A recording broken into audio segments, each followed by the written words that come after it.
സംസ്ഥാനത്തെ വന്യജീവി ആക്രമണങ്ങളിൽ ഉന്നതതല യോഗം വിളിച്ച് മുഖ്യമന്ത്രി പിണറായി വിജയൻ വ്യാഴാഴ്ചയാണ് യോഗം ചേരുന്നത്.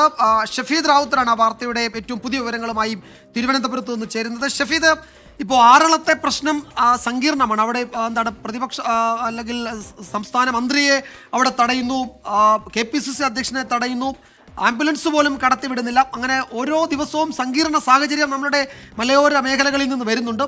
എന്താണ് മുഖ്യമന്ത്രി യോഗത്തിലൂടെ ഉദ്ദേശിക്കുന്നത്? വിജയകുമാർ, ഈ വിഷയത്തിൽ സംസ്ഥാന സർക്കാരിന് കാണാൻ കഴിയുന്ന വിഷയത്തിൽ പരിഹാരം എന്നുള്ളതാണ് ഈ യോഗം കൊണ്ട് ലക്ഷ്യം വെക്കുന്ന കാര്യം.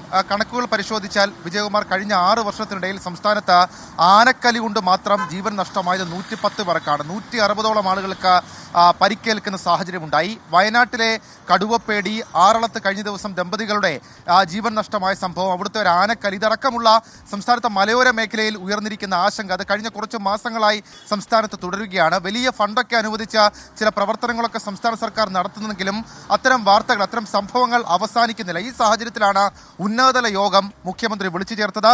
27-നാണ് സംസ്ഥാനത്തെ മനുഷ്യ വന്യജീവി സംഘർഷങ്ങൾ അത് ലഘൂകരിക്കുന്ന നടപടികൾ ചർച്ച ചെയ്യാൻ മുഖ്യമന്ത്രി ഒരു ഉന്നതതല യോഗം വിളിച്ചിട്ടുള്ളത്. ഉച്ചയ്ക്ക് 3:30 സെക്രട്ടേറിയറ്റിൽ മുഖ്യമന്ത്രിയുടെ കോൺഫറൻസ് ഹാളിൽ ഈ യോഗം നടക്കും.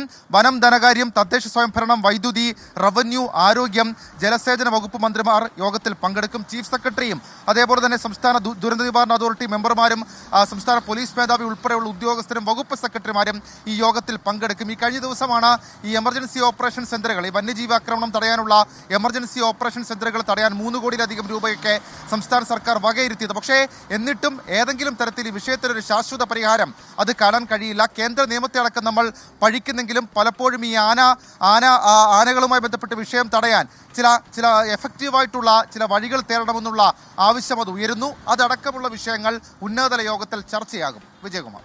Okay, thank you Shafeed Rawther.